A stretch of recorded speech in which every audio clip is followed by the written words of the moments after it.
Welcome everyone to another Open Agenda EOS Talk on the Beyond Bitcoin Network.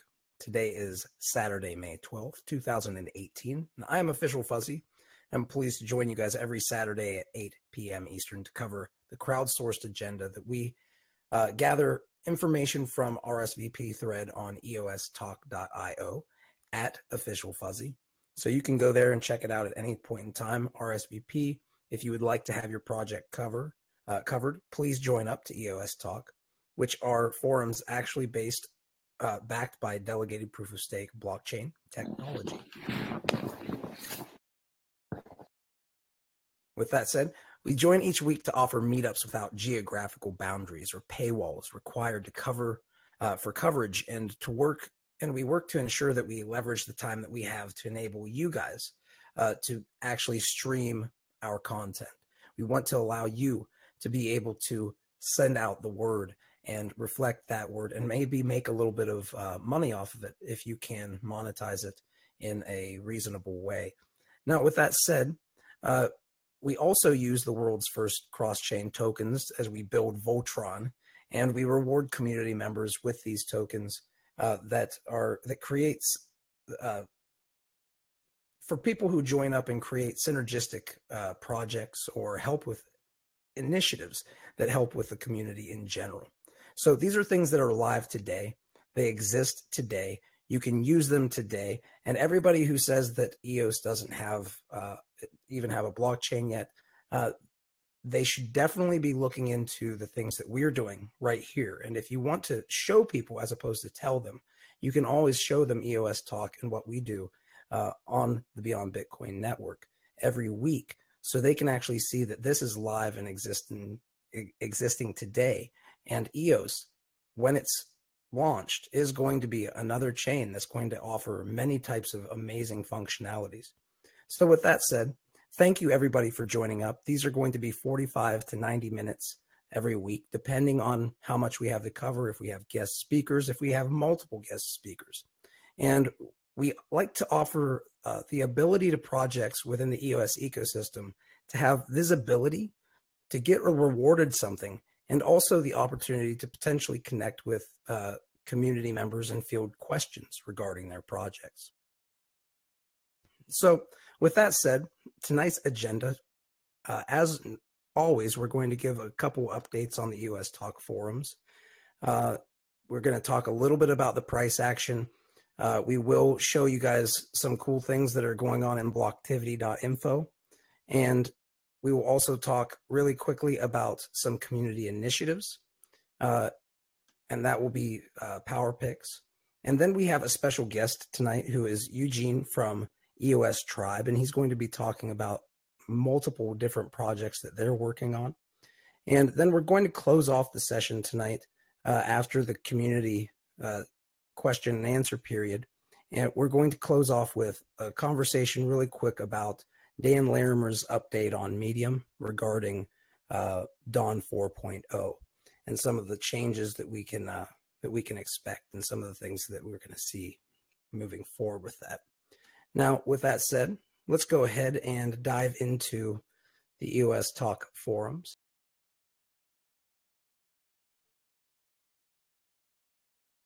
As everybody can see, when you're on the forums, you can see the price directly from the forums. You can see how to reach us on our Discord, which is where you can connect with us and even join up to these live hangouts. We do have a meetups resources page that we need to start working on more, but we haven't. We do have the content. We need to start populating it. But we do have some of these things here. Again, all of the stuff that you see in front of you, that's based on the blockchain. So you can see right now that this technology works today. The reason why it does run slow lately, I will let you guys know, is that there have been some node issues on Steam, which is the blockchain that it's currently working on for the MVP. But we are actually looking into adding our own chain for this and share dropping. So we'll talk a little bit more about that in the future, but we are discussing it so people are aware what some of the plans might actually turn out from this. So with that said, let's go ahead and go to the price, because everybody's probably freaking out a little bit as the price goes down from the all-time high of above $20. As you guys can see when you look at the chart, can you guys pull up the chart? There we go. As you can see, we hit a new high above the $20 mark. And now it seems like we're retracing back. And if you go out and you look at the Bitcoin market, you'll see that Bitcoin is also starting to bounce. It's bounced off of its high on the last bounce. So it's going down too. You're most likely going to see other altcoins, most of them going down too. But when you look at EOS, it's following that trend. And it could go, it could go a little bit lower, right? It could go down all the way to where it started before that jump up. But if it does do that, those are generally good buying opportunities, especially if you see a good floor and a lot of volume whenever, which means that a lot of people are going, oh, this is a good deal, I'm going to buy right now. So you kind of look for where those floors are established when you see a lot of volume on it, and you kind of make your own decisions on it. I won't tell you what to do, but I will say that we are looking pretty good, that it looks like we've made another wave up, and we're going to probably have another one here in the future that will, if it's anything like what we normally see, you'll see more of them. But with that said, I don't see us going below $10, but that would be one of the places where I would say, $10 is it's going to probably be the very bottom if it goes there, unless of course Bitcoin and all the other cryptos go down significantly at the same time. And there's a lot of factors in it, so be very careful. The one thing that I will talk about with price, regarding price all the time, is even the people who are professional traders out there, if they're worth a grain of salt, they'll tell you that they don't know at any given time for sure what's going to happen. If they say otherwise, they're probably lying to you, and you should be very careful as a person who's out here getting into the crypto sphere. Find technologies that you care about, that you think are valuable and bring a lot of value to the space. Support those, because over time the price is going to follow value more likely than not. So that's one thing that I can always tell you. So with that said, sorry for getting off the topic of price in too deep, but I personally don't see it going below 10. We'll see where it goes. Maybe it'll prove me a complete idiot, but I'm seeing a lot of value that's coming from the space in EOS and a lot of buzz, and the hackathon's coming. I have a lot of reasons to be bullish. Let's just say that. Okay, so with regard to this, though, let's go ahead and head over to Blocktivity, if you guys don't mind, so we can check out Blocktivity for the week. And as you can tell when you go to Blocktivity, you can see that these are always, this is called the blockchain activity matrix, and these are metrics that try to measure the actual value of a blockchain to the users who use it. And how many transactions does it have per day? Networks. The kinds of things that kind of make you think about the blockchain's value in a different light, right? So if you look here on blocktivity.info, you can see that Ethereum and Bitcoin both are using large amounts of their networks, and both of them combined aren't even near Bitshares and Steam's daily transactions, right? They're actually both below. Steam and BTS each do more transactions per day than Ethereum and BTC combined. So just to give you guys a kind of an understanding of where we are in the blockchain space, I always show this tool. And for those of you who are here listening to it again, it's just a reminder to you that this is one of the chief tools, and I have no stake in this. I don't make any money from promoting this, but it's a great place to show people just how valuable these blockchains are, just these two blockchains, in terms of scaling and usability. And if you measure them up against the other ones, and then you look at the market caps, you kind of see where my thinking leans a little bit.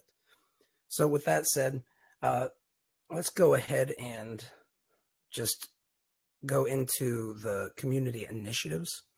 If we can, that's going to be PowerPix, who joins up with us every week to discuss the various initiatives that we are running and give you guys some information on the outcomes of some of them. Yeah, absolutely. Can you hear me? Yep, we hear you. Awesome. Yeah, this week's kind of interesting. We have a participation challenge, which is actually for BitShares, for us BitShares. It's basically going out there and choosing your favorite decentralized exchange.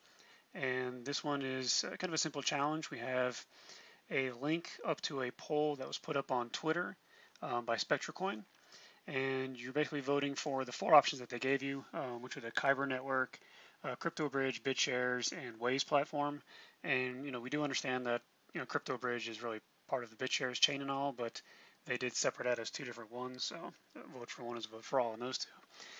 But this is a simple task. Basically, jump over to Twitter, take part in that poll, and then just post a screen grab and the link, showing that you shared the poll and took part in the poll. And that's it. You'll earn yourself an EOS bit. And I'm just showing here some of the examples of the screen grab so people understand. Just that simple. Go in there, do the poll, participate, and earn an EOS bit for that. Now, also this week we have 2 things that were for Project Milkbox, and they had an outreach initiative, which was to try to get the vets for like rescuing the children. And this challenge actually almost ended before it started because it was a really good challenge, and the response for that initial challenge for people to go out there in an outreach program was phenomenal. And we had our tokens for tweet challenge again, as we always do, to kind of support that challenge and let people spread the word on Twitter, to basically help in that initiative on its own. But the initiative itself, Fuzzy had thrown up a post as well, just letting everyone know that that challenge kind of happened really, really quick. It was successful. Everyone reached out by email, Facebook, all the different ways that they asked people to reach out to try to get a hold of the Vets for Child Rescue Program, Craig Sawyer, and they got him. They pulled him in. So you'll be hearing more news about that on Fuzzy's blog as well, over on either Steam at EOSTalk, and there'll be more information about Project Milkbox as well coming up. Now, the ongoing challenge that we have, which is semi-related to our guest speaker tonight, is our Economic Bubbles of History Infographic Challenge, and that's for TULIP tokens. And this one's ongoing. I think there's going to be another week or so for this challenge, but basically we're looking for people who have graphic design skills to jump in on this one and help them. There was an example, economic bubbles in history kind of chart that they had, whether it's a housing bubble, .com bubble, economic bubbles throughout history. And they want to basically have you design an infographic that kind of works for them. Let me go down here on the scroll. And basically what you're going to do is, with this challenge, you make the infographic, and the prizes in this one are phenomenal compared to what we normally do. We normally give out our cross-chain tokens, which in of themselves are incredible. But for this challenge as well, they're offering up prizes with the TULIP tokens that actually get you access, like VIP access to the conference, general admission tickets, lodging, like hotels, plane ticket, dinners, everything that you need to actually get out to the conference about a month from now, I think it is. So first, second, third, fourth, fifth, I mean, the prizes are really phenomenal. So we're hoping that everyone who has design skills can jump in and do this. We have some entries already, which are looking really, really, really cool. So Some of them are the usual people that always have jumping into the design challenges, so we're definitely proud of those people in the community. But we urge anyone, just take a stab at it. Even if you don't have the best skills, jump in there and give it a shot.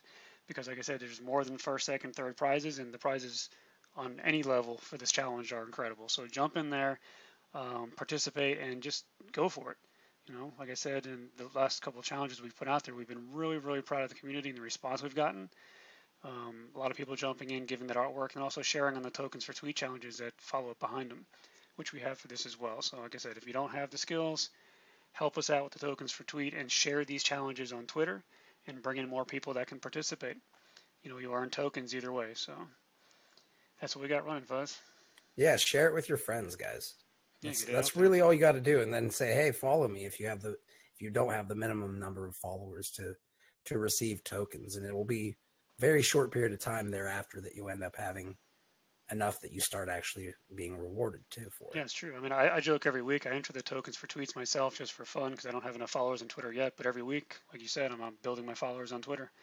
I literally just started my Twitter account to help with these initiatives. So it's interesting. And you can always beg people who are participating. Can you follow me? I followed you, by the way. I just followed you. Can you follow me? Yeah, so, you know, if anyone who wants to, you know, get a heads up on these challenges, they're posted every week on Official Fuzzy's blog, either on Steemit, EOSTalk, over on the new Beta Whale Shares platform. We have some of these things going up. And the next challenges will be BitShares related, I believe, and one also for EOS. So check them out each week, and we got them up there for you. Awesome. Well, thanks, PowerPix, for everything. And thank you to everybody who participates in these events. These are the types of things that we do every week because we want to bring a grassroots element to this entire thing, right? There's always going to be big guys in EOS because, well, EOS is a big ecosystem, well distributed.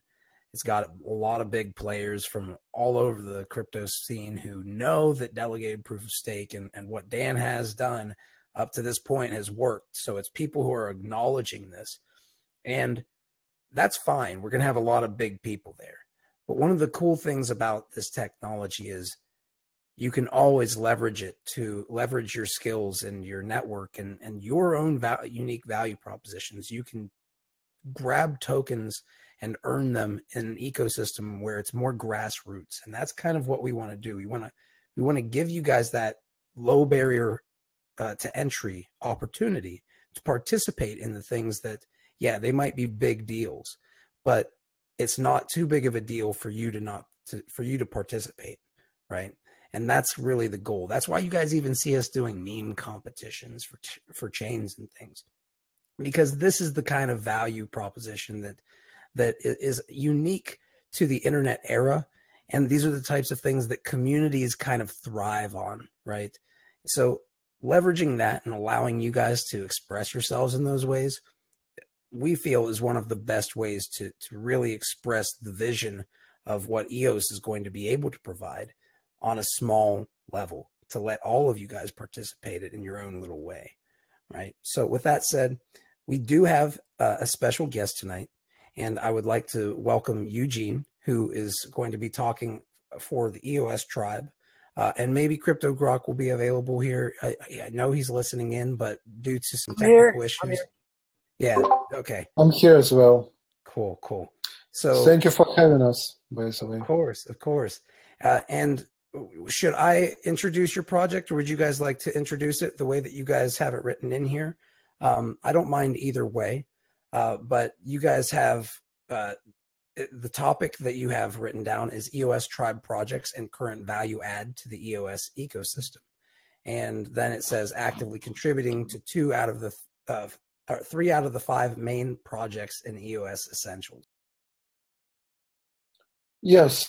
So I can start, and I'll let Steve, kind of cover where I may have missed. So we're blog producer candidates, right? And as we have been very busy with, participating in testnets, test latest EOS software, resolving some of the issues, reporting it back to developers.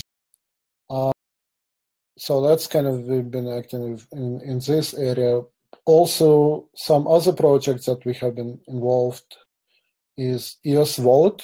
So I'm working on a web wallet as well as a mobile wallet. We started, development, and the idea is to have two-in-one, really, to have EOS Wallet functionality, which is easy to use, as well as wallet key management, basically.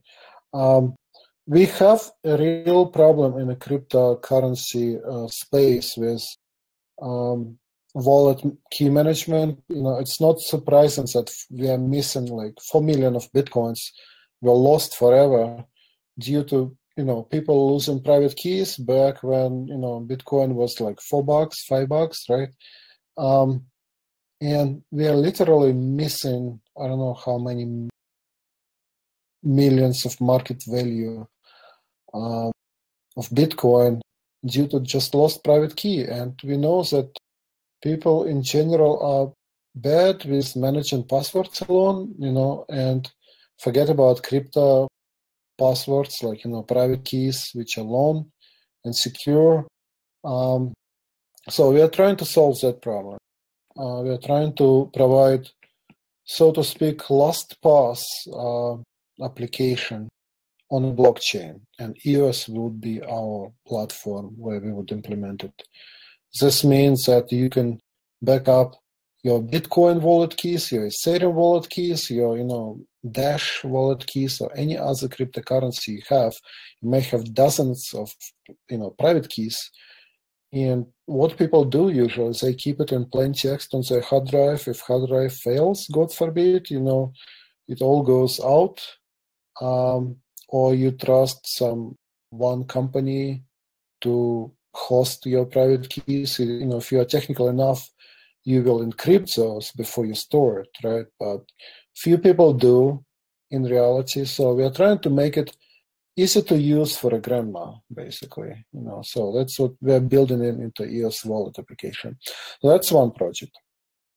I mentioned testnets. Also contributing into BP portal. It's not listed, but we just started this recently. There's going to be a voting portal for block producers that we have been. I have been contributing some, code,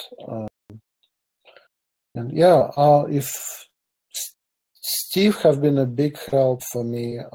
So we are kind of have this alliance of EOS Salt Lake City and EOS Dallas. EOS Salt Lake City was one of the first meetups to EOS. We had our first one December of last year. I remember, when I gave presentation, EOS was around $4 at that time. It has risen significantly since then, and I'm very excited. I'm very busy this month, and I'm very excited with launch on June 2nd. I'm sure we won't be sleeping, and we'll be very busy. Yeah, I suspect you will be too. Mm-hmm. I'm looking forward to seeing what's about to happen. Yeah, it's gonna be fun, man. But please go on. And something I wanted to mention, there's a big post coming out. We just recently, this past week, we had a separate meetup for people. I basically organized it based on frequent requests that I get for people being confused about registration of their tokens. Many people buy the EOS tokens on exchanges, here in US. And they're kind of confused about this whole process. How do you register EOS tokens? So I get those questions a lot. And I had a meetup of token holders that they wanted to we walked through that process of registration.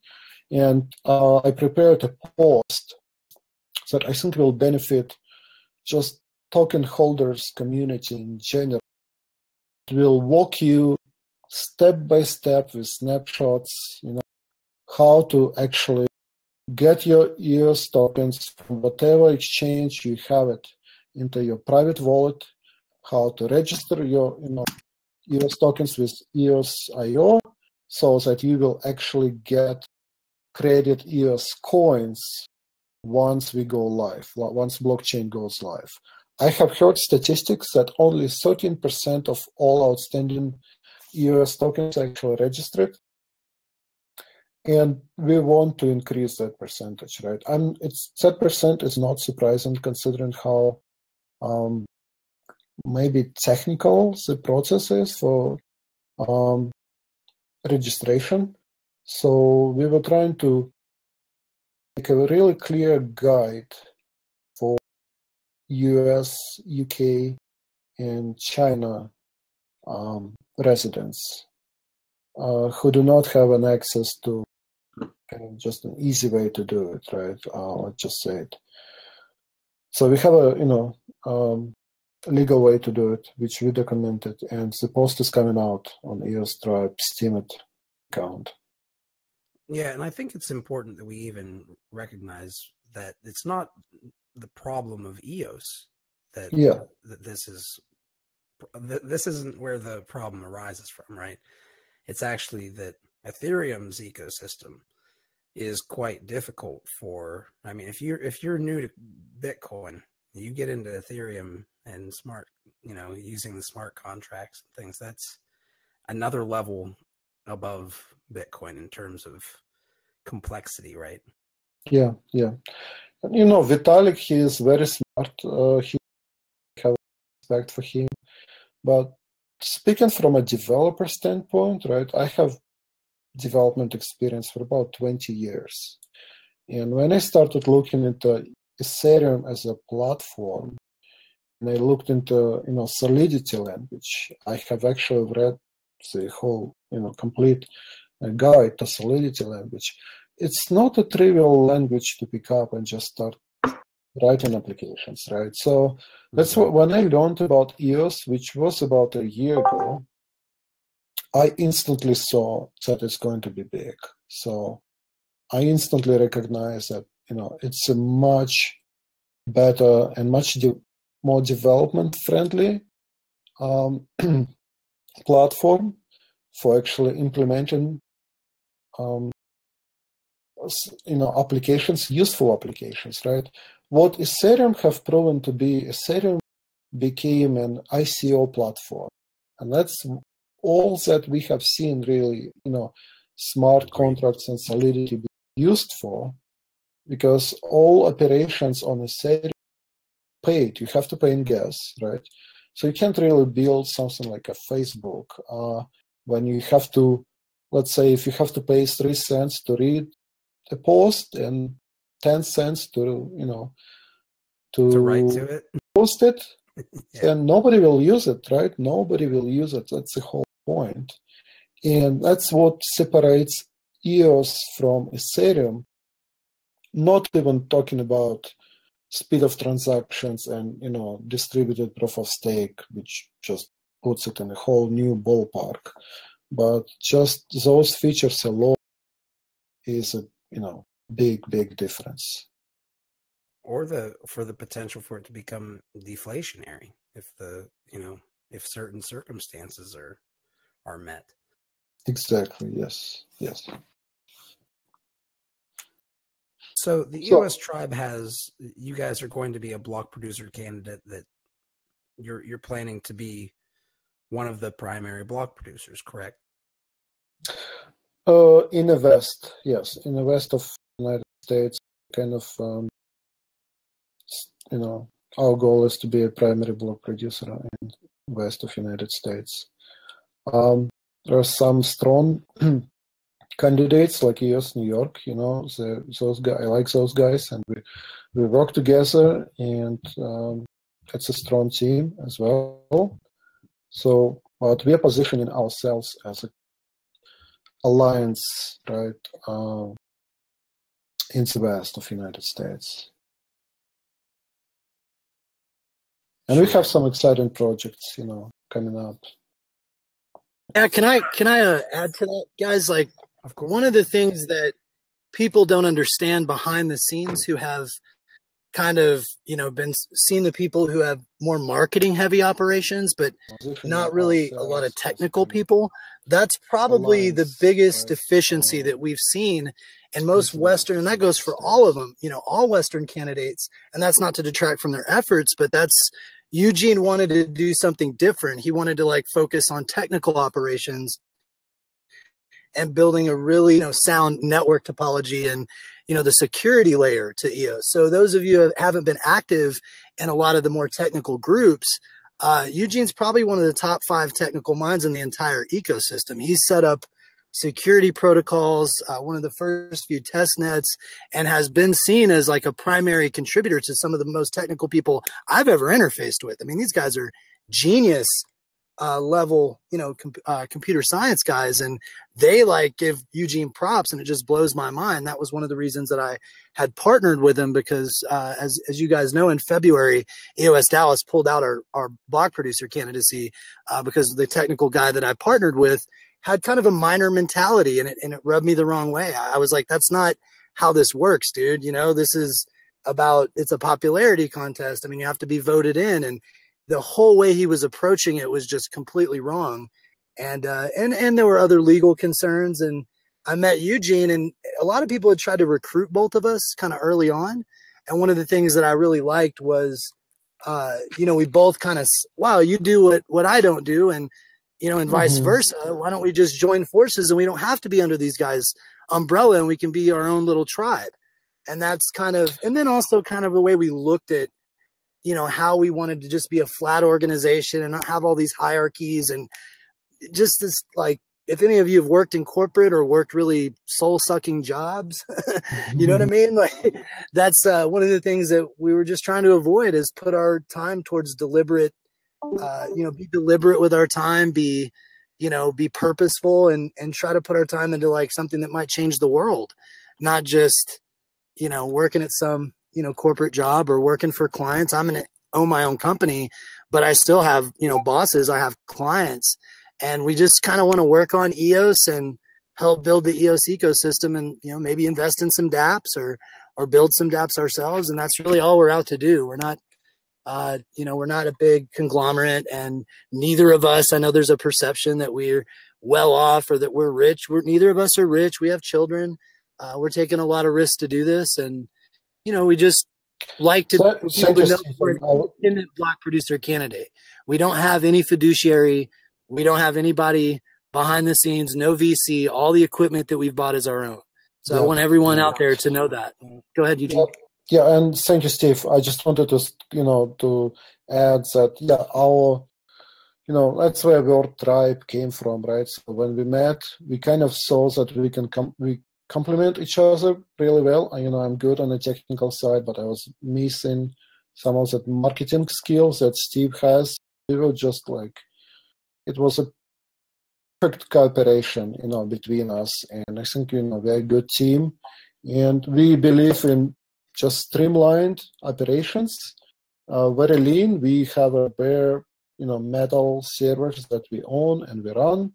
We don't rely on Amazon Cloud. I have been part of startups before when I have seen Amazon Clouds instances let some people down. So I take it with a grain of salt. It's a great technology, and I have used clouds for many projects. For this critical infrastructure, we want to build it with our own hands, and to really kind of have it streamlined. And So I know that we have a lot of different links that we could talk about, but let's just boil down. I like to kind of ask, what do you see the roles of a block producer as being? Do you believe it's a singular role or a multi-pronged, kind of multifaceted role that you have to wear multiple hats? How do you guys see that? I see it as a kind of unique mix. I don't think any single person can meet all requirements expected by a block producer. It's like a mix of very technical guy, politically savvy, and good marketing. There are different areas. So not only running a node effectively and to be, to have good uptime and availability, it's only part of it, right? Another part is being engaged in a community. Then block producers are kind of like an executive branch of this, this new governance system. We have legal cases coming, right? And block producers have to execute judgments that they receive on those cases. So there is a lot of involved in a block producer role. So I don't see it as a single role that one single person can meet. Actually, it's not. It will be really hard. Have you guys done any estimates on what you believe block producers will require for compensation per month? We have some ballpark estimates, and we had discussions in a community, block producing community, or in general, with some estimates. It's very much, as you would expect. It very much depends on the token price, right? It's hard to say at the beginning when we go live. Depending on token price, we may or may not be profitable. Let's say first few months, who knows? Hopefully we can cover our operations and costs. That's kind of an expectation and hope. But it will be much harder to do for big teams. Like when there is a much bigger team, where employees, they have salary to pay, they may easily go under, they may easily go in red if token price drops, right? That's why Steve and I, we have built this really lean operation. Really, like, we are trying to get the lowest rate on the hosting, but still a good quality hosting, a good hardware. But we are kind of, we invested our own money, right? So we are trying to run a really lean operation, and we expect first months not be making much, money anyway. But it will be hard. I mean, we will grow organically. Obviously, we could use extra hands. We want to be able to be sustainable.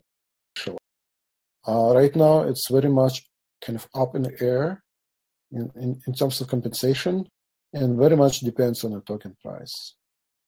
Do you guys consider the conversations regarding capping at 1% of the produced blocks or of the produced tokens going to BPs? Did you guys, with that question, Fuzzy, and I want to specifically comment on this. Did you see Dan's post about how he's balancing that? So the biggest argument with token holders were, you fat BPs are getting 5% of inflation. You're going to drive down our token price. Well, then Dan comes out with a post with this really elegant way to actually have a combination of token burn, staking. I mean, go read his post on it. But all of those arguments are completely null now, because now block producers can be fairly compensated while there's enough balance in that to actually not devalue the token. And so anybody arguing that just is uninformed. Like, go really read that last post. And also, it was actually a conversation that Dan had. It wasn't a full post by Dan, but it was basically a conversation that Dan had in EOS Gov that then EOS Nation and EOS New York broke out into a post. We actually commented on it. We were one of the first commenters that noticed that and was like, wow, like every time that the community's got their panties in a wad, he kind of comes out with something. He's always a few steps ahead of that conversation. So anybody using that as an argument, just do your research and let's get out 90 days before we start pushing 0.5% and 1% token inflation, because we're going to end up shooting ourselves in the foot. There's not going to be enough, liquidity or support from Western BPs, and we're going to end up being in, all these large exchanges and large conglomerates can run at a loss because they're able to, you know what I mean, make their money off of other things, you know. And I Sure. personally, I won't go into that. I have my views on it, but to be politically correct, I don't want to detract from those efforts. We surely don't know if these institutions will not add value, and it's wrong for us as a block producer, just as we said in our AMA, to judge them. Let them, you know, it's like Thomas said. I mean, that's institutional suicide. If they start voting and using their, you know, using their exchange, but that breaks the Constitution, and they're going to get voted out anyways. So it's kind of pointless to make those arguments at this point. They may actually do a good job. That's the funniest part about all that. They may actually like provide a lot of value. We don't know yet. And that's all we try to tell people is let's get out 90 days from launch and see what, you know, how everything is shaken out, who's adding value. We believe that we are one of the top 2 or 3 block producers in the United States at this point. As far as BP candidates, that may not always be the case. There'll probably be some bigger institutions. We perceive that timeline to be about 2 or 3 years in our estimates, that they're at some point when the token's at the $50 to $80 mark stable, you've got 1,000 dApps on, you know, on EOS, you know, you're going to see really big players come in and start throwing their weight around. And our goal was just to try to help kind of set up the infrastructure, the thinking, contribute to the community, and then foster a family of dApps that would add value for the things that we personally liked and we thought were cool. And that's really all we're trying to do. Like there's no angle, there's no, you know, greed. Like people, we make money. Like we don't need this. You know, we just want to be able to work on EOS full time because we believe in it. And it's that simple. Yeah. There's no. Well, do you feel similarly, Eugene, or do you feel differently? Where do you stand in the same place that CryptoGawk does? So, you know, I have been just, you know, some of my history, right? I've been part of large organizations like Deutsche Bank and Federal Reserve Bank, and I've been part of startups. Recently, all I can think about is cryptocurrency and specifically EOS. That's what I feel passionate about, and that's what I want to do full time. For me, it's not about money. It's about, you know, I'm at a stage in my life where I want to make a difference. I want to make something that I can be proud of later, right? And just going to a day job for a paycheck, you know, it just doesn't give you that level of satisfaction.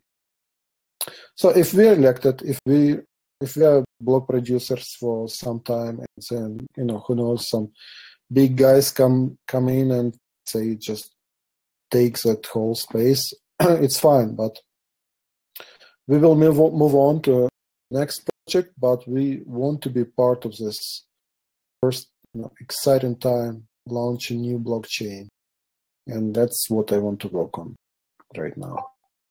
Yeah, legacy. Legacy is a big part of what brought us together.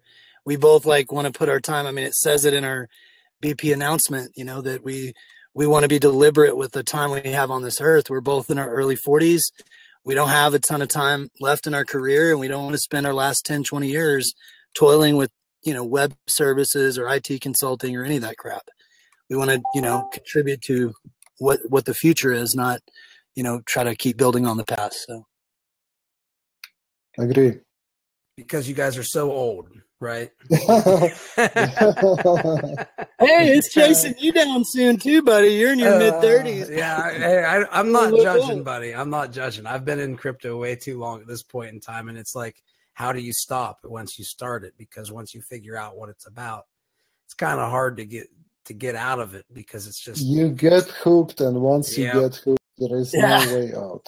Yeah. They keep pulling me back in. And the potential's so high. And then when, kind of back to what you were talking about in relation to the question I asked earlier, CryptoGawk, it's like everybody was concerned about, you know, how are we going to cap this inflation going to certain block producers, and how are we going to do X, Y, and Z? And it's like, with delegated proof of stake, the community there's so many potential solutions, right? There's so many possibilities that can be leveraged, and Dan has multiple ones that are already up his sleeve, and you can leverage it to make it even so, you know, you're not even inflating the chain, like we touched upon earlier, right? And to give everybody, to give you credit, Fuzzy, like, my perception of a lot of projects were, pretty skewed. Like I'm a very skeptical person in general, but after a few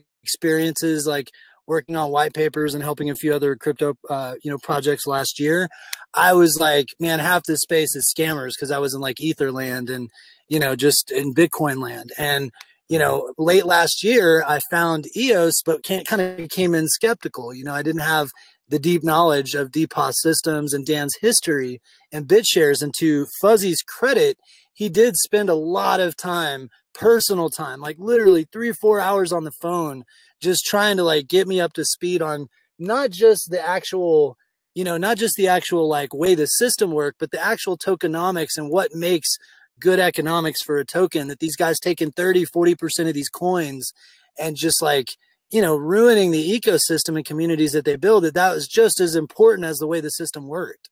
And I definitely have to attribute my understanding and respect for the ecosystem a lot to Fuzzy. Like he helped me better understand that and spend his own personal time to do that. So I just wanted to say that. By the way, Fuzzy, it was kind of a surprise. Steve told me about this talk today, and I have listened to your, podcast before, so I can say, I'm a fan, and it's an honor to be on this talk today. Well, what's cool to me is there were times when nobody knew what BitShares, what Steam, what all these things were. They were just, it was a scam. Everything was a dang scam.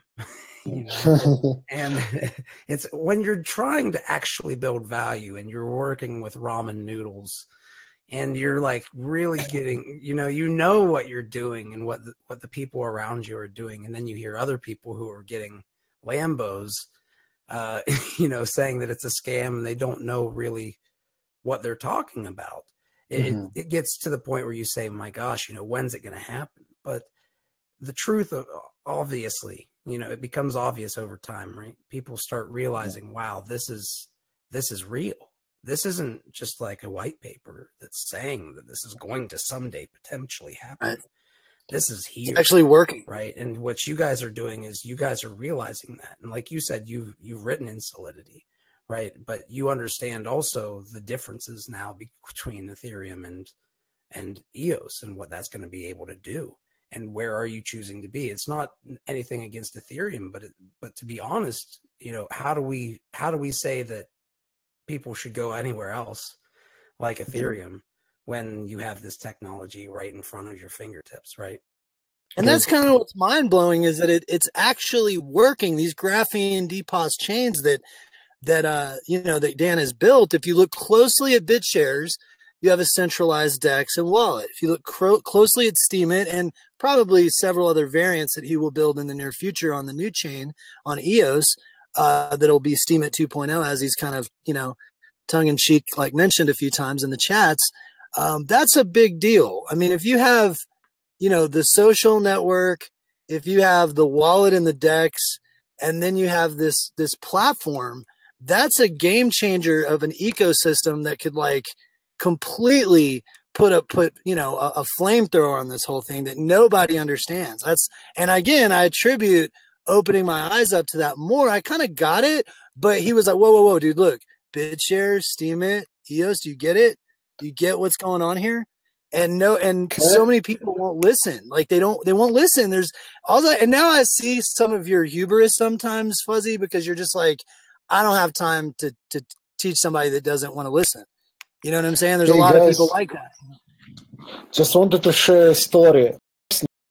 I came to US in 1999, and I remember about half a year before .com bust in Bay Area, right, in Silicon Valley.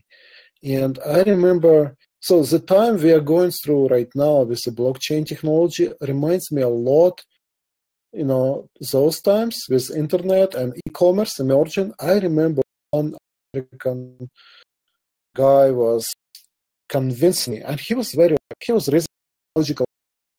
He said, this e-commerce stuff, it will never take off. It will never work. Like, why would people go and buy it on a website, like risk, their credit card? They can go in store and buy it, right? I mean, it makes sense, right? Yeah. And we all know what happened. Yes, we do, don't we? And so, yeah, it's a whole new wave, as big as internet, not bigger, and it's gonna wipe out totally change many industries. And many people just don't see that wave coming. When I was leaving Federal Bank, I just saw no future for with the technology that was coming. It's just gonna change banking sector completely, and making central banks pretty much irrelevant. Completely, Eugene. It's gonna it can completely change the face of everything. Imagine gamifying life. And that's cryptocurrencies, But it's like, we don't even need, people talk about universal income, and they're not understanding the crypto economics that could happen if a kid, say 11, 12 years old, gets on some dApp that's a crypto kitty like dApp and a collectible. And that kid, he's on about 6 or 7 different platforms from 11 to about 18, 19. He goes off to college. Well, that kid might have generated like $500,000 in cryptocurrencies that could be cashed out. And then you don't need universal income. And you would have a, yeah. Go ahead. Then you have projects like EOS tutorials and Caramel and things like that, where you'll be able to potentially even make money from learning things and proving that you've learned it. Right. So imagine now, like, rather than getting, I don't know about you guys, but I remember getting pan pizza cards for Pizza Hut back in the day, whenever I would read a book or something, or when you do well on a test. And it's like, that's the kind of thing that you're going to see students be able to do. Only that'll, like, imagine they earn these tokens and now that's actually their college fund. Yeah, that's exactly what I said to Eugene last night. Like, we were setting up the server, and I'm like, I don't believe, I'm a capitalist, like, a conscious capitalist, but I don't think we should have like a universal income and like set that precedent. Like, people should still be incentivized to like earn, but it could be in things that they're already doing. It's things that we can set up that you're so passionate about that it's like playing. Yeah, it's exactly. And I mean, I don't know. I think that Dan's perception and approach to how to fix these problems is, at this point, anyone still arguing is just, they don't understand like what's going on, So. Yeah, I see the big thing that we are going to be focusing on next is going to be the governance. It's going to be one of the biggest things that underlies all of this, because there's just so much we can do with it. And it's going to be very interesting. And then, of course, the block producer positions are obviously right in the middle of that, right? So it's going to be quite interesting to see how everything moves forward. But it's cool to see that it's a constitution that the community all decides upon. It's open source technology, so you can even have federations of different chains that work together, but also compete against one another based on certain concepts that they all hold to be self-evident, And really, you can be a citizen of multiple chains potentially that all try to find the best ways to serve you and your interests, and you're a citizen of all of them. I mean, how much better does it get? I don't know. I don't know what to say other than it's going to be a wild ride, and I'm glad that you guys are stepping in and trying to ride that wave too, because all of us who are riding on that wave, we're going to be seeing some pretty good sunsets, I think, in the distance. Yep. That's the idea. I could not agree more. Well, with that so said, one of the other, we do have about. Go ahead. I just wanted to highlight Project Gaia. If we're running out of time, like, our biggest legacy project, if we could just cut to the chase. Yeah. We've got the mainnet launch t-shirts. We've got 7 or 8 different projects in the fire right now, 9 with the BP portal. But the main thing, our big contribution that we would really like to leave a mark on the ecosystem is Project Gaia. And to all of you guys in the chat, we'll drop the link, but it's basically a small satellite with a full node of EOS. So anyone in the world could always download the chain. and have access. And it's an ultimate backup option. Yep. So it's a 2 or 3 year project. I mean, we're not going to be able to get it done overnight, but Eugene is trying to, reach out to universities and try to get kind of the academic side. I'm reaching out to VC and entrepreneurs to try to, it's not even that much money now. It's like you could get the actual satellite itself for 40 to 60,000. Now they may not approve it for launch, but with, Elon Musk contributing so much to the Dragon projects and other, other organizations. Steve, we will, Russia, it will be cheaper. We will outsource launch to Russia. There are ways to do it. That would involve, a community, and kind of crowdsourcing. That could be the most exciting project in like a lifetime. It would certainly be a really wonderful press release. That's one thing that I'm thinking. To be honest, I mean, I think it's obviously, having backups anywhere and historical records of this anywhere is one of the powers of the blockchain, right? To have those blockchain ledgers stored securely is, for us, a very sexy thing. Well, there's you see it right now. There's a Bitcoin place right now through Blockstream, and they set that up. Cygnus, HTV, ATV, Soyuz, and Dragon all have like regular frequent flights now. It's like way more approachable. So that's what Soyuz, excuse me. Go ahead, Gigi. So one of the probably is the most useful of this would be not like a backup in terms of like a global, nuclear war on a planet, but it will actually stream, blocks in a radio signal back to Earth, right? So you can basically sync up with blockchain in places, in remote places, internet, So I know Bitcoin community is doing something similar, and hopefully we can be number 2. Or who knows, maybe even number 1, if we beat them. Well, I don't see how Bitcoin would be as effective with it personally. Maybe I'm wrong. Maybe there's something technical that I'm missing. But the way I see it, EOS and this technology running off of, the ability to have a satellite that can kiss anywhere on the planet, that's a pretty powerful proposition.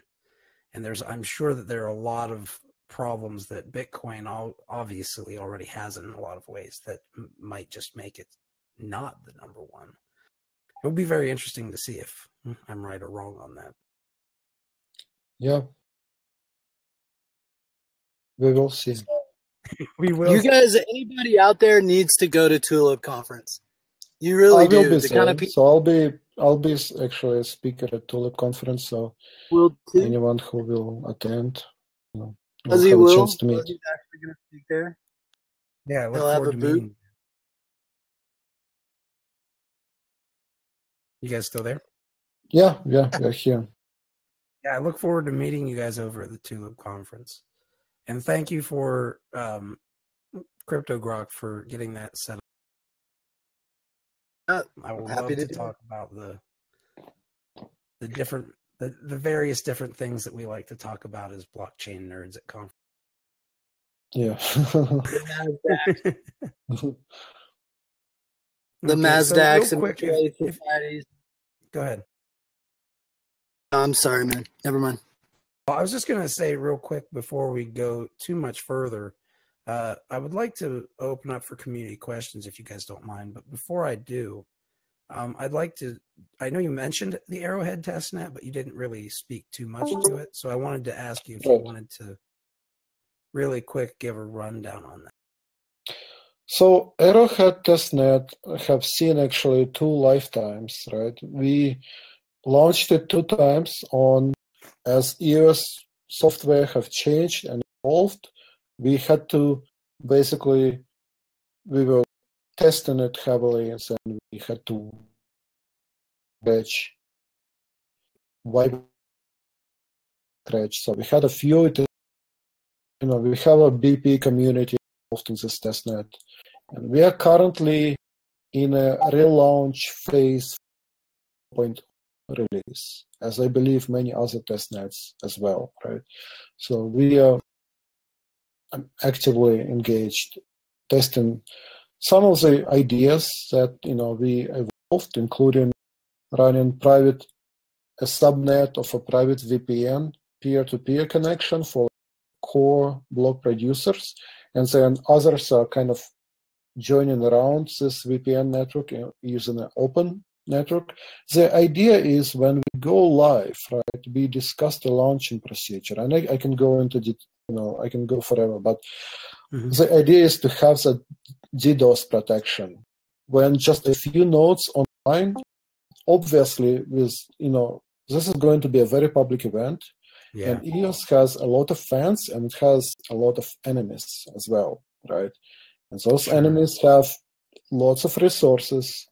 We want to make sure that when we go live, we do it in a secure and safe way, and we eliminate any risk of DDoS attacks or somebody trying to derail the whole launch procedure. So there's a lot of community discussions and testing around that concept. And Arrowhead is one of those testnets where we try out all of those security features and some of the ideas that we flesh out in the community discussions. We actually test them out and prove them work.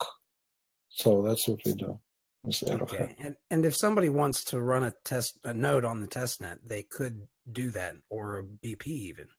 Yeah, they could. Or we have a channel, Arrowhead channel, and I can drop a link here. Any BP candidate is free to join in, and we will provide all instructions. Sounds good. We welcome new members. Well, I know that you guys have a lot going on, and I know that CryptoGrok, I see you all over the place doing things, and I appreciate the fact that you guys are doing what you're doing. Before I close this off, though, because I've obviously asked plenty of questions for tonight and could continue doing so, does anybody from the community have any questions for the EOS Tribe representatives here tonight?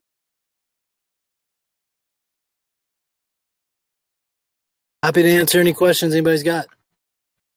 And of course, you don't have to be, if you're too shy to say it out loud or your mic doesn't work, feel free to type it in, and somebody will read off the questions for you.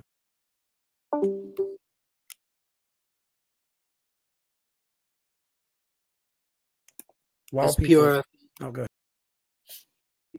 ahead. So Arrowhead group of white hat hackers or a group of developers trying to find bugs? Yeah, we have a very active group of hackers/developers. We have at least 2 or 3 active testnets. We work with some hackers and /developers in Ukraine, and who contribute a lot in testing and finding out some of those bugs, some critical bugs that we fixed, already.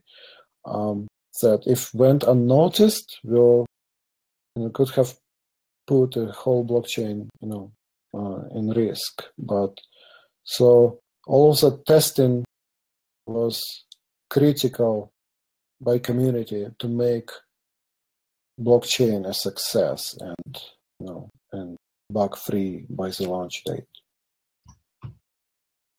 Takes a community to do that too. I welcome guys like you, Eric, that have a hacking background that find this stuff, Bowden and the Crypto Line guys. Like, it seems to be like 2 camps. There's like guys who came from enterprise who never really were like full-fledged hackers. Like, they didn't really ever even hack. They just learned like the best way to do stuff.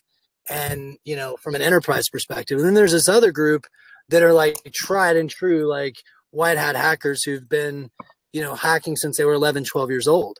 And the problem with that is the same problem that you see that Dan pointed out with, you have the academic community that comes up with a lot of theory. And then there's actually people who really do the shit and have made multiple chains and have been in the weeds doing it. And I tend to like see both sides. Like I get that there are best practice things, but then I also see that without these guys who've been in the weeds, we might not even have seen that stuff. And I tend to lean towards guys like Eric and, and Eugene's approach. There's two kind of competing test nets now, the Trinity group and the other group with the EOS Canada guys and some other great, amazing people on that team.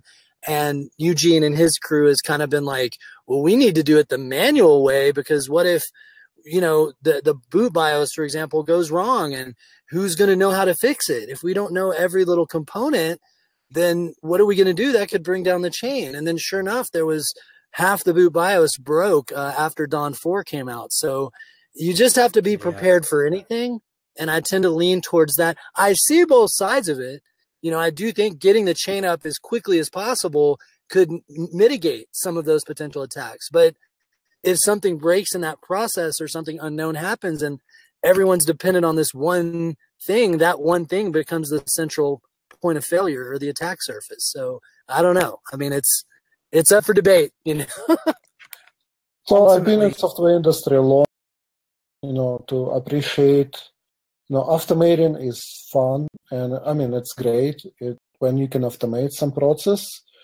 But the problem often when you give people just kind of a press a button type of, automation, if it works, it's great. If it fails, and if you don't know what the heck is going on under that hood, you're basically, you're done, right? So the manual process is much clear when you actually understand the steps that you're going through.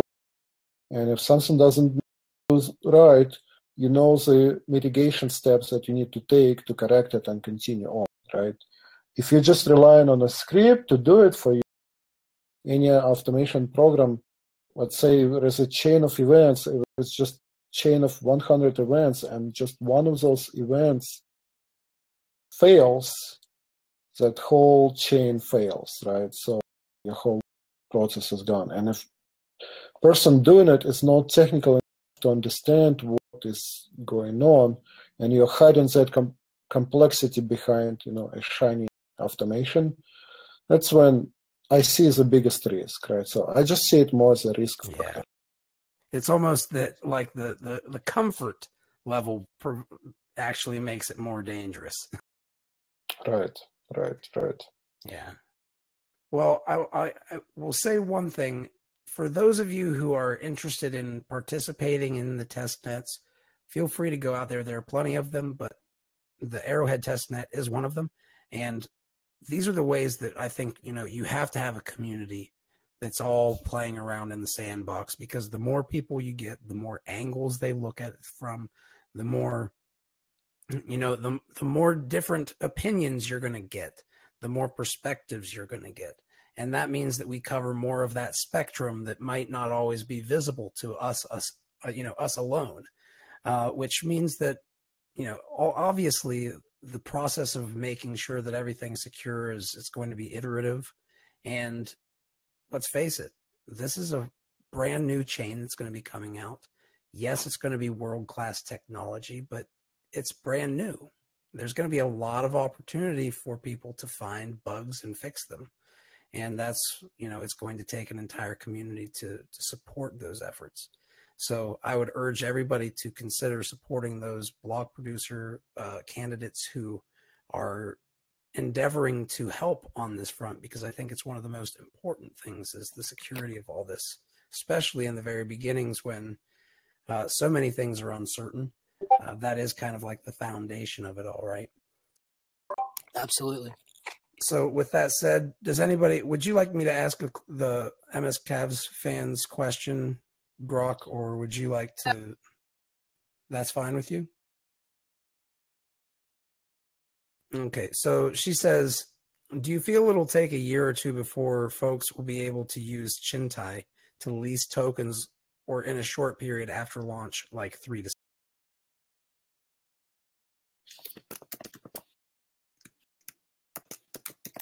That's a question for Steve.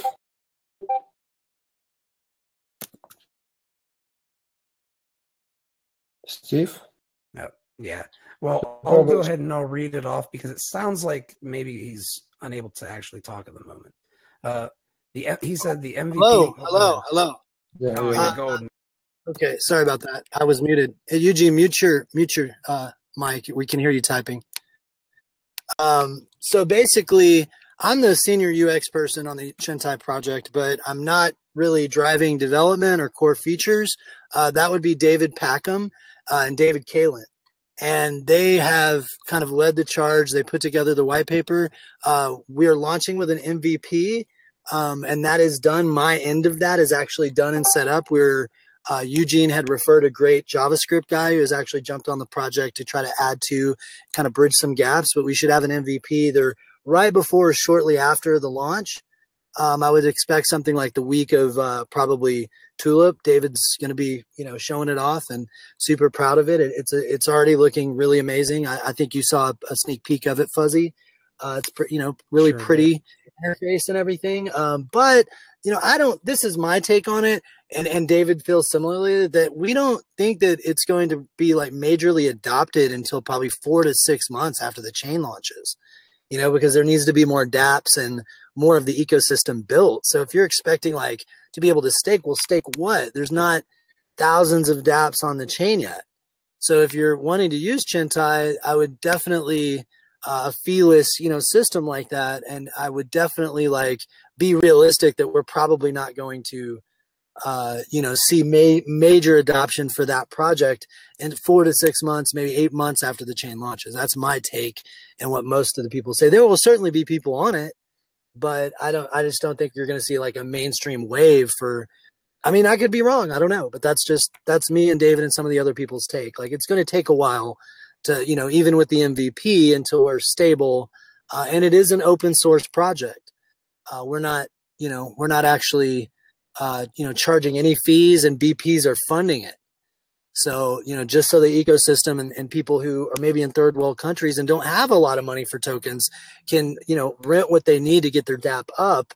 And, that's why I joined the project. I thought that was really cool, that anybody, could start a dApp and scale it up now. And it's estimated that file system cost and cost on the chain are going to be marginal compared to even Amazon, which is already cheap as hell for commodity servers, and it's going to be like a third or a fifth of that. So you could probably see where a lot of developers are going to flock to just for obvious reasons, just for cost. And then they can lease the tokens at a marginal cost of that. It's no brainer, Yeah. So Anyways. Real quick before we get into the final portion of this, I would like to give you guys the opportunity to let everybody know how they can contact you, how they can vote for you whenever the blockchain comes out. Anything that you would like to close on that you think is important for people to walk away with. We'll just vote for EOSTribe in the interface. You'll see our logo. Definitely our plan is to add as much value as possible through these projects and to continue these projects. If you like what we're working on, the best way that you could help us accomplish those things is just vote for us. And then other than that, Eugene Luzgin, EUGEENE, LUZGIN in Telegram. And all of our contact info is in our announcement, or you could just go to our website. That's got everything on it, EOSTribe.io. Yeah, and thank you guys for joining. Go ahead. Just the last piece of advice. Just don't rely on exchange. When blockchain goes live to take care of that conversion, do it yourself. Keep it in your private wallet. We will put out instructions. And one of the reasons there may be not one blockchain, but maybe 2 or 3 blockchains going live, and you want to get a stake in each one, right? There will be one that will be selected main, but others might have some market value too. So if you just stay with an exchange, you'll be basically missing out. So. Yes. And that's a great point to leave it on, because a lot of these exchanges, they're the ones who decide which one will be the primary token. So that means if there's 4 or 5 other ones that dropped on you and you were holding on that exchange and they chose those ones not as the primary one, well, then you might find that they grab those tokens that you were otherwise entitled to and dump them on the market, or take them and just hold on to them until they change into whatever other names they become later on, right? Now, really quickly, everybody, we do have one final thing that we were going to cover tonight, and I don't want to make it too long of a thing because we do want to cover these and finish them up in 90 minutes or less, even when we have a guests on. But we do want to talk really quick about the EOSIO Dawn 4.0 release. And of course, Dan was talking here. You can go to EOSIO on medium.com and you can look at it there. And you can also read some things on EOSTalk from people who discuss their thoughts on the matter too.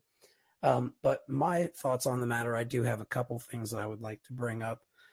One was RAM allocation. He was talking about the community having concerns that early on RAM, or what I call bandwidth, would be leveraged. You'd find people buying it up early on and kind of cornering the market on it. And I kind of see it as they're saying what you need to do, you need to worry about the potential for that, but also the potential that people will come out with far more RAM than is necessary and make the value of the bandwidth worth less before there are too many dApps being built on it. So this is a concern. I personally don't think that this is a very big issue. It was something that I wanted to bring up because when Crypto Grok was talking about Chintai, however you say it, I think it's Chintai. Yeah, it's Chintai. Okay, thanks. But I believe there's going to be a market for this, guys. You're going to see it's going to be a little bit chaotic in the beginning, so don't be afraid of that.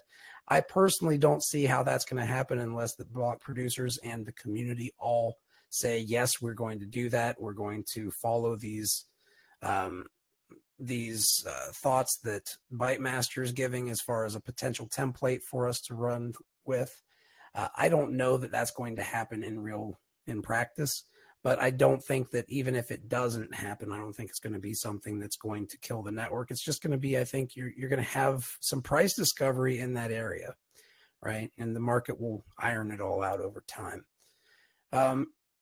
They were talking about subjective CPU resource usage versus objective, and how they're moving to the subjective resource usage due to some what it seems like is efficiency that they would like to go toward, which is, as a rule of thumb, that's where Dan always goes, is how can we make it as efficient as possible, unless there's something that really forces us to go without that level of efficiency, and it's got to be a good reason. But that's generally where he's going with this, is that subjective billing will be the better way in terms of minimizing what the network itself has to keep track of, right? And the work that needs to be done for that. So that's where they're going with that. Do we know what the answer is yet?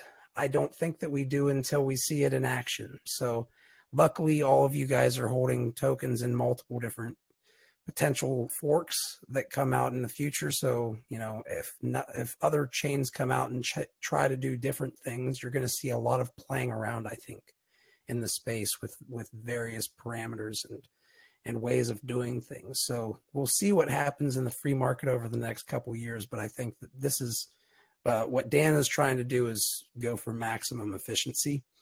And he pretty much says it in there. Now, one of the things that he was talking about is the potential for 50-50 splits in the network and malicious producers and how to deal with them. Obviously, whether it's malicious producers or splits in the network due to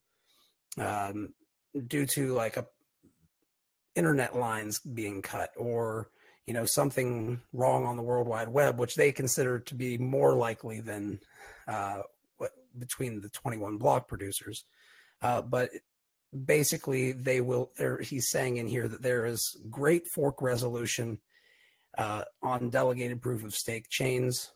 And whenever you do have that, like maybe you have, let's say you have 2 different chains for a period of time, they can come back together at a later on period in time and resolve, and without having the concern for double spends, which is something that a lot of proof of work cannot really claim. So that's kind of the takeaway on that I wanted to give everybody here. But obviously read over these things that Dan puts up here. There's a lot more. There's hacked account recovery and lost password recovery that they are changing. They're going to be doing some cool things on that. These are the types of things that are going to make EOS very powerful, guys. These are the types of things that are people like Eugene and CryptoGrok there. It makes them like just sit there foaming at the mouth because they know that their users can use this and not have to worry about losing everything. These are the types of things that we can keep on going on and on about the scalability and all those things, but without the ability to protect people from themselves, the masses are just off limits. Let's face it. So these are some very powerful things going on. I urge you always to keep checking out medium.com, the EOSIO blog. And I would also say that you should always check out the EOSTalk forums and keep up on what's going on there. And also feel free to join our Discord, where you can join live every week for these discussions and what we're doing here. Just keep up to date with everything using the tools that we offer you, and maybe participate in some challenges, help people like CryptoGrok and Eugene, and help things like the TULIP conference get noticed and get rewarded for being part of the grassroots that we're building here. And I want to thank everybody here tonight for joining up.